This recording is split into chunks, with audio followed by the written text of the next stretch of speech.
Hi, everyone. Welcome to Call Me Crazy. I'm Erin Pietro, joined alongside Michael Benatar. And this is a show where we interview inspiring founders like today's guest, JoAnna, who is the founder and CEO of Revelle, an e-commerce brand sitting at the edge of fashion and technology. And she is up to big things, changing the game in retail. So we're excited to get into that with you, JoAnna. Welcome to the show. Thank you. So glad to be here. So tell us how you got this started and tell us what Revelle is, because I thought it was kind of interesting the way you're approaching it online, because I think that's a big issue for a lot of people is just figuring out a size, right? And I think that's what you've kind of solved. Yeah, I mean, Revelle is at its core about addressing the fact that clothing sizing is ridiculously inconsistent. Mm-hmm. And I think there are very few people that I present that idea to who haven't experienced the problem themselves. It's a very ubiquitous problem. But when thinking about how to solve it, I really tried to understand what was causing this constant frustration. Is it the size chart, which I think is a huge component, this linear line that we're trying to force our bodies into, or is it something more complex? You know, I tried to think about what type of technological solutions could address this problem because that's my background. But what I realized was that there are huge emotional components to how you feel when you put on clothing and when you get dressed in the morning. And creating a solution that purely tried to help you find clothes that quote unquote technically fit your body wouldn't actually solve the problem because everyone feels differently about their body and wants clothes to fit differently. And so I really spent a long time thinking about how to build Revelle in a way that would take those emotional aspects into account and acknowledge everyone's unique feelings about their body rather than trying to dictate to them how they're supposed to feel or what is supposed to fit. So how does it work from, I guess we can go to the tech standpoint. How did you figure out, because is this custom for everybody that goes on there? So it's not custom. What it is at its inception. So right now in this current phase, it's helping women navigate the thousands of brands that are out there already. So when I thought about how to solve this problem, I did have a moment where I thought, should I do custom clothing or something along those lines? But what I realized was that in addition to women's bodies being infinitely complex, women's wardrobes are also quite complex. And so there are tens of thousands of brands out there that do fit different women differently. But I wanted to be able to help women navigate that rather than creating one seemingly perfect solution that wouldn't actually give them the wardrobe that they wanted. And so from a technological standpoint, the key insight is really that we just get rid of talking about size at first and we really think about shape. Every woman's body has her own shape, and every brand actually cuts their clothes to a unique shape as well. But there's not transparency to the customer about what brands are cut to different shapes. Women just learn that as they shop. They learn which brands work for them and which ones don't, and they just figure that out as they grow up. I want to demystify that and give women the ability to navigate all of the brands and find all of the products that will make them feel the way that they want to feel in their bodies. And so in that sense, it is custom because the experience is personalized to every single woman. However, we're not creating custom clothes. What we're doing is we're helping you navigate the sea of options out there to find the ones that will make you feel beautiful. I think this is brilliant on so many levels. I've been in retail for as old as I am, basically. And you're right. Every brand is cut a different way. And I like that you're not making your own clothes because people like brands. So you can connect people with brands that they like and that fit them. And that's tough because you might love, Tibby or some brand, but it only fits, rail people with a, boy shaped body. And then maybe like, Rebecca Taylor or some other brand might fit more curvy. I think that's really cool. And it's hard to navigate that. I use Rent the Runway right now, which is kind of I guess it's tech. You love it too. I want to hear more about your tech and how it works. But yes, what I'm liking about Rent the Runway is I can search for brands and the freshness all the time. But I was searching through the brands last night and there's so many brands. I'm like, if I didn't know the brands I like, there were just like a million A's, a million B's. Like, I just want to know which ones I'm going to like. So the time it took to search through was annoying. So how does the tech work for you? Like, how many questions do women have to ask? And then what did you do to kind of put these brands in the right, buckets? Yeah. I guess that's the tech you came up with. Yes, that's the technology. And I could bore you forever with it. But at its most basic level, you answer a couple of questions about your body. It takes a couple of minutes max at the beginning of the experience. Just sort of describe your body shape, tell us a little bit about yourself. And then from that, we get you immediately into the experience, and you can continue to tell us what you like and you don't like, and it will refine itself to you. But that initial onboarding, if you will, is very quick. Cool. From the technological side, sorry, go ahead. No, I no, said no. cool. Yeah. Oh, Cool. From the technological side, what I had to do was to build an algorithm that, just like you said, categorizes and buckets all of these brands into a way that I can match them with women's bodies. And so I spent a huge amount of time when I started this at home, sitting with my computer, figuring out how to build that algorithm, that technology. And so it took hundreds, probably thousands of hours of research on different brands, try-ons myself, surveying many women, having a lot of different women with different body shapes also go and try on lots of different clothes, and aggregating all of those tens of thousands of pieces of data to build the algorithm itself. And so that's the technology that fuels this experience. And similar to Rent the Runway, it's technologically fueled, but I wouldn't necessarily say it's a pure tech company by any means, because the women are too important a component of it. And what's your background? That, because it's very interesting the way you approach it, because it was like, okay, there's clearly an issue here. You're shopping for clothes and you found that issue. How did you kind of come up with this? What was your background before? So I've had a really non-linear professional career. I'm really a firm believer that the best paths in life are not straight. And so I started my career in financial services. So I worked for a bank. I actually worked as an analyst, designing digital financial products. And so that's really where I cut my teeth on the analytical, technical side of things. I also studied behavioral economics in college. And so I love the idea of bringing together analytical rigor and human biases. And that's sort of what behavioral economics is all about. People aren't rational. And so how can you understand them using quantitative analysis when human beings don't behave like math problems? And so I brought that into financial services and realized that I just frankly didn't like finance. It was a little bit too cut and dried. I didn't feel like I was getting that human element that I had loved in college. And so I went to business school to figure out what industry would give me that, would allow me to feel like I was emotionally connected with my customers. And so I went into luxury retail. I worked at Gucci, and then I worked at Ralph Lauren, really during that time that these big luxury brands were starting to understand that e-commerce was really going to happen and they couldn't deny it. They needed to start selling things online. And so I worked in helping them understand how e-commerce could translate from their traditional fashion houses. And at the end of the day, realized that they were held back by their reputations and their traditions and weren't going to be able to make quick, agile innovations in digital the way that I would have been excited about. And so that's when I actually moved over into the tech space.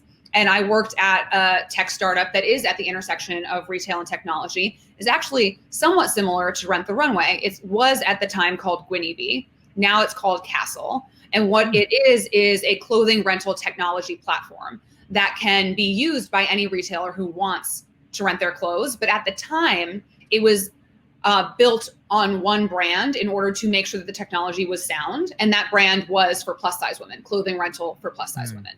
And so that's when I really started to understand how technology can fuel e-commerce, but also its limitations, because especially in the plus community, size and fit is just so critical because they have fewer options and their opportunity set is so limited.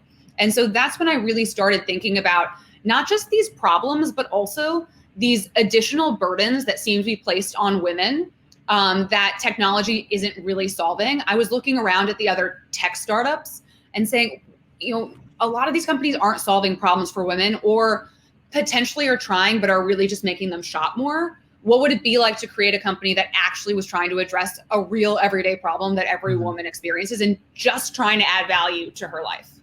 And with this, do you see the people that you're helping, do they actually end up shopping more with those brands because of the fit? Now they know, like, oh yeah, I can buy all these. How do you kind of lay it out for them? Do you say, okay, you can only fit into Gucci slacks because those are your perfect fit?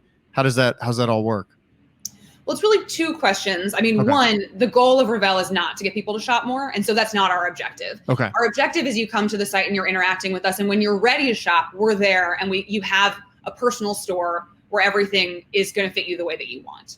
And so that really is an important distinction for me, that we're not trying to get you every time you come to the site, we want you to transact. That's just not what we're about. As far as how it's framed, we give you the jeans that we feel like are going to fit you the way that you want, for example, great. Okay. Based on what you've said. But you can always access and browse every single product that we have on the site. I felt that it was really important to always allow women to find whatever they want and not feel as though we were restricting their access in some way, because I feel as though a lot of companies nowadays are trying to use technology to dictate how people are supposed to behave. And you create these bubbles where you don't get to see what's happening outside the bubble. And especially when it comes to style, you might want to try something that's really out there for you. And it's a brand new style or trend. And nothing in our algorithm would have known that you wanted to try that style. We want you to be able to find that if you're seeking it out. And I know once I start using it, Michael's gonna be like, is there a man version? Do you guys do men's clothes or no? Because Rent the Runway doesn't. Rent the Runway doesn't yet. And I know, I wish they did. I know you do. Well, because it's great. She shows up, she gets this box of clothes every month, and I'm always jealous because it's nice. You get all these new things, and then next month you get another box of new things. Completely. And the truth is that this problem of clothing fit is not exclusive to women by any means. Men deal with this problem too. And so eventually I want us to have all product categories and all people are able to shop on this site. We decided to start with women because the issue of fit is more complex for women's bodies, and also the sort of exogenous factors that impact how women feel about their bodies and thus how they feel about fit are more complex as well. So it felt like a better opportunity to start with, but don't worry, men's is coming. Okay, good. Now, do you ever remember, I think it was like 2 or 3 years ago, there was a company or app that would like scan your body and then they'd say, okay, this is what will fit for you. I think I did it, but I remember I was like in a large like black suit or something, like a stretchy spandex suit. I know. Yeah. It's called the Zozo suit. Yes. And so there are lots of companies like that are using body scanning technology in some way to try to, map the human genome or perfect fit based on really understanding every single detail of your body. Yeah. Revelle is taking the exact opposite approach. Okay. We think there's an element, and there are so many people trying to solve this problem and coming at it from different angles. And I think they're all incredibly cool. I just personally believe that it gives an element of false precision about how things fit you. And again, gives the technology or the company the misperception that they know exactly what your body should want as far as its clothing is concerned. Whereas I think there's so much that's subjective about getting dressed and how things fit that if I were to try to get the most precise measurements and give you a garment that technically falls on your body the way that I say is right, you could still hate it. And then I've still failed. Yeah. Because I know, because I used to do a lot of commercial photography, I know there was fit models, and those are where they actually sized out everybody to fit into their jeans, into their shirts. Is this I'm not saying it's a problem at that level, but would it be different if somebody would come into the fit model realm and say, okay, this is more of the standard size, so let's try to get people that are shaped like me or you to size up more when they're actually stitching these things together? Because that's where it seems like the big issue is, right? Like at the beginning, they're getting people that, because the European sizes, like Mango Men, for instance, everything is a little bit tighter on me. Or Zara, I have to wear like a triple XL, even though normally I'll just wear a larger medium. So it is kind of interesting how everybody goes about it and their own like theories on it. But do you see that as an issue or a way to solve it even more for everybody? I don't know. I was just thinking about that because it seems interesting. I mean, I don't know if I'd use the word issue. I mean, that's definitely a core of the problem, is that every brand needs to find some sort of baseline to start. And so their baseline is generally their fit model. Their fit model has a particular shape, and they generally don't acknowledge that externally, that this is the baseline that we've used. And so that is a crux of this problem. But I personally, having done a lot of research on the origin of the size chart and how we ended up here, I think that creating a standard base still isn't going to solve this problem, because the problem is we're trying to force the size chart to be linear. Whereas if you were to really think about the complexity of the different shapes and sizes of women's bodies, you're probably looking at like a massive matrix, not just one linear line. Sure. And so creating one standard base is just going to get you to a different linear line. And I just personally feel like we shouldn't be forcing women to conform to this linear line. We should be acknowledging and appreciating all those complexities. And luckily or unluckily, there are tens of thousands of brands out there that all do address different components of that complexity. And so the first step of Revelle is to help women navigate that. I also hope that then our data will expose some of the key gaps where people aren't able to find the opportunities that they need to get the clothes that fit them. And we'll be able to actually use data to show retailers and brands how much more opportunity there is out there to expand beyond that linear line. Totally.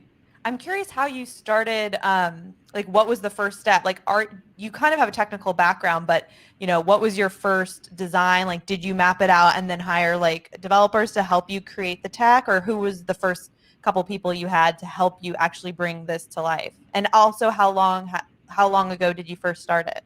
Just a little backstory of like the beginnings.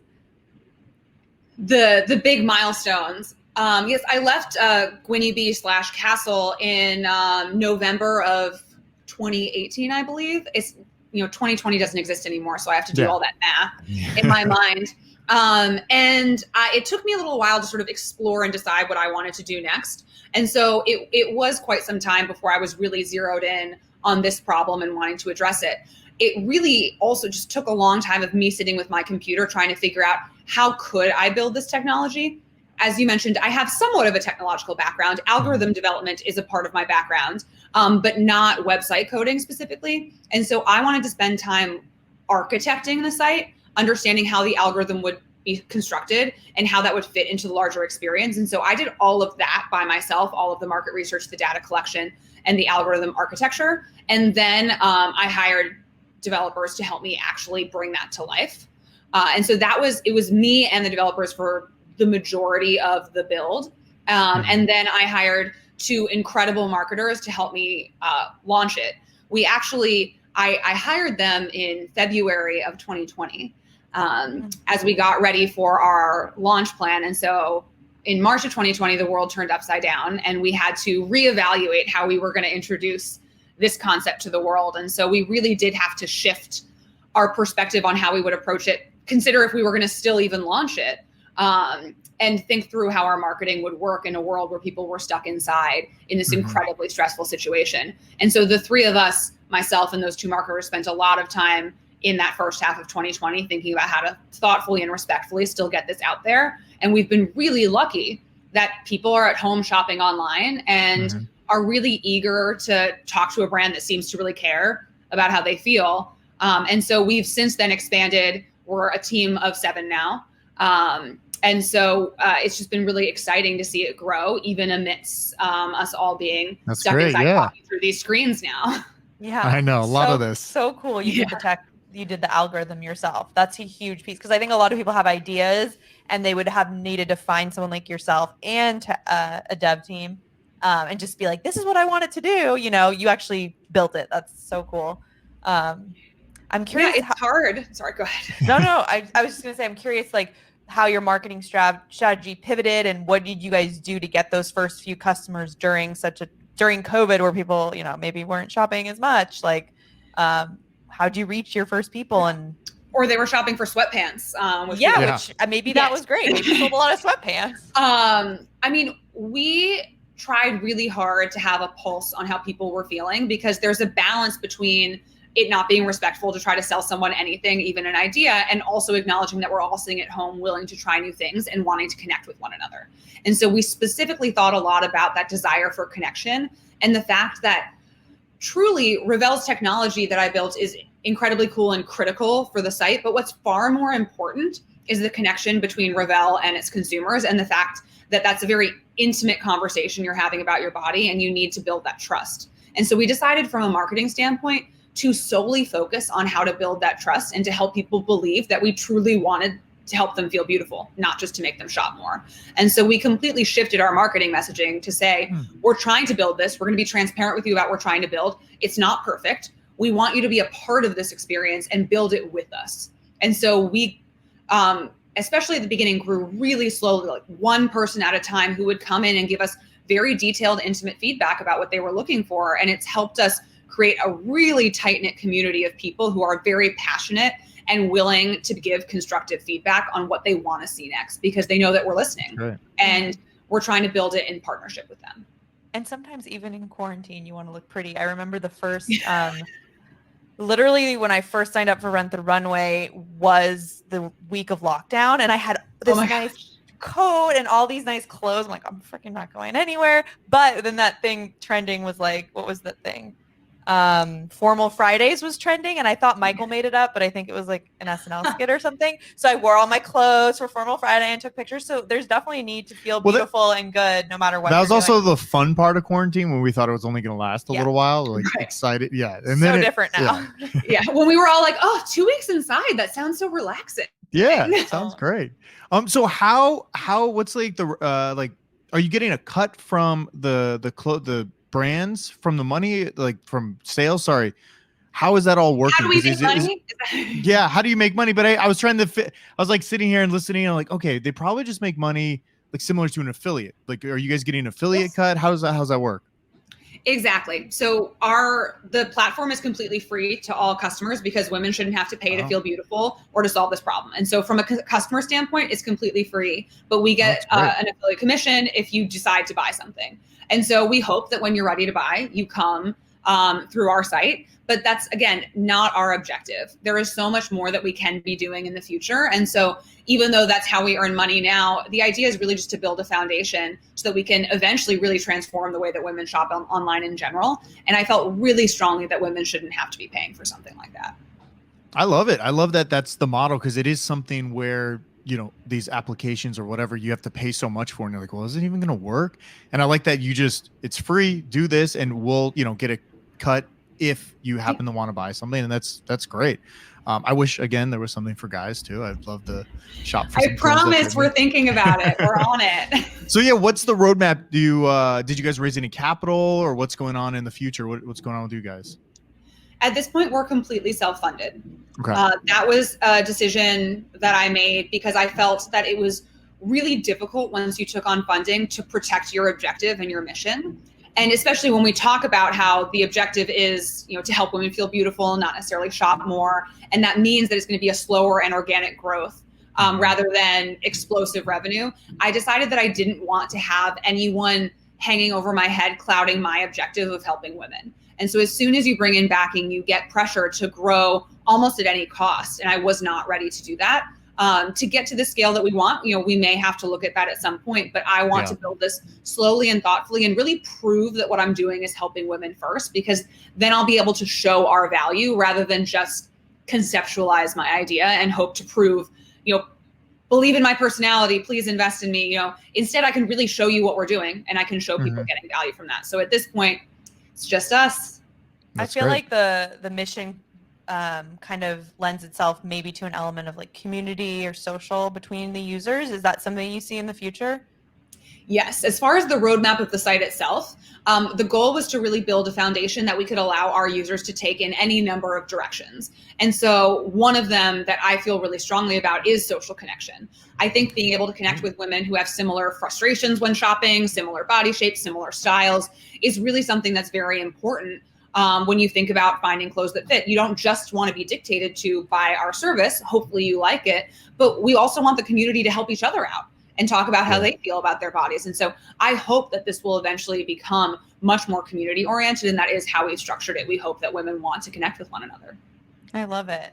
It does sound great. I mean, it sounds like, because if you're similar body types or something, you could all talk and chat and like, oh, this is working great for me, and I really like this. I want you to go through it so I can see how it all operates. I know. I was just going to say the website is revelnation.com. I will be checking it out. Yeah, we never mentioned it once. Yeah, go check out the website. Yeah, REVELLE nation.com. And I want to ask you the call me crazy question. When did you make a decision that you were maybe called crazy, or like, you know? I don't think called crazy. I think just maybe felt crazy too. We're really too, trying to work out our question. Well, I think saying called crazy makes it seem like, oh man, you were called crazy. I think just maybe you and like only once. It definitely happened more than once. Yeah. Okay. When did you maybe feel a little crazy? Yeah, I like that way better. The first time, the last time, the most recent time. Let's go most recent. Let's see most recent. The most recent time that I felt crazy. I mean, I felt crazy this entire time. I made the decision rather quickly. Once I decided this was the problem, I was full steam ahead, and I got a lot of feedback that I made the decision too quickly. And I get that a lot. Just that I'm ready to move and ready to jump on new opportunities. And so I'd say people do openly call me crazy pretty frequently. And I take it as a compliment, because I think when you're starting your own business, you have to have an element of craziness, because you have to feel so certain that you're going to succeed that you can get through those really bad days. And so I definitely am a little bit crazy about this. I'm so convinced that women need this and that this is going to add value to their lives. And so I'm happy if you want to call me crazy. Yes. Yeah. That's why you're on our show. Exactly. I love it. I think the idea is exactly what we kind of need in this new, online shopping era, because everybody kind of ditched the stores this year or last year, and now is online shopping exclusively. I'm sure I've returned many things that haven't fit. You return things that don't fit. You're like, oh, I tried these jeans out, they didn't fit. You're almost buying them to then return them because you're not sure. And I think this is a great step in the right direction to help kind of even cut down that cost on all the shipping and all the packaging and everything like that. Because everything gets, Amazon ships in these giant boxes and you order like pencils and what's going on? Oh my gosh, I ordered a ruler and it came in a box like the size of my entire torso. I was like, what is this? But it's true, especially with clothing. I don't know about you, Erin, but I am constantly ordering 2, maybe 3 sizes of the same thing. Sure. Yeah. And then you're going to return at least one, if not all of them. And so that's a huge thing that Revelle is trying to address. And so you come into this experience and we recommend what we think is going to fit you, but then we also tell you what size we think you should buy, but we tell you why we recommend that size. Oh, I like that. You can then make an informed decision of like, oh, well, I said I like a looser fit, but in this particular garment, I want a tighter fit. And so you can make an informed decision about what size you want to get. And hopefully the goal is you only have to order one and you know how it's going to fit. And that is the number one thing that I'm hoping we can get rid of, because man, the returns get brutal. Yeah. Oh, for sure. Sounds like you're on it. I think it's really cool. I think it's great. Do you have you have a Instagram as well, right? So people can follow. Yes. Please follow us. Revelle Nation is our Instagram. Please follow me. JoAnna Hartzmark is my handle. And I show the behind the scenes of, my little Zoom corner and what it's like to be a solo female founder. And I love hearing from people. And so we are always looking for feedback, and I'm always just looking for people to tell me I'm crazy and give me ideas. I love it. Please follow. Well, awesome. Thanks for coming on the show. The website is revellenation.com. We'll put it all in the description. We love you coming on. This was great. The company sounds great. Yeah. Erin's definitely going to try it right after this. Thanks for coming on. Thank you so much for having me. This was so fun. Thanks.